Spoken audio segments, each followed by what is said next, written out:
பாவத்தில் இருந்து விடுதலை. பாவத்தில் இருந்து நாங்கள் விடுதலையை பெற்றுக்கொள்ள வேண்டாம். நாங்கள் என்ன செய்ய வேண்டும்? சத்தியத்தை அறிய வேண்டும். சத்தியத்தை அறியாவிட்டால் விடுதலை இல்லை.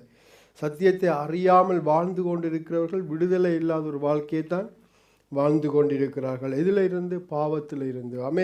பாவம் ஒரு மனுஷனுடைய வாழ்க்கையில் இருக்குமா இருந்தால் அது மரணத்தை கொண்டு வரும். ஏன்னா வேதம் சொல்லுகிறது பாவத்தின் சம்பளம் மரணம். பாவத்தோடு ஒரு மனுஷன் பிறக்கிறான், ஆனால் பாவத்தோடு மரிப்பது அது அவனுடைய தவறு. ஏனென்றால் தேவன் பாவத்தில் இருந்து அவனை விடுவிக்க தேவன் ஒரு வழியை ஏற்படுத்தியிருக்கிறார். அவர்தான் நம்முடைய தேவனாகிய இயேசு கிறிஸ்து. அல்லேலூயா. ஆண்டவராகிய இயேசு கிறிஸ்து சொன்னார், நானே வழியும் சத்தியமும் ஜீவனுமாய் இருக்கிறேன், ஆகையினால என்னை அல்லாமல் ஒருவனும் பிதாவினிடத்தில் வரான்.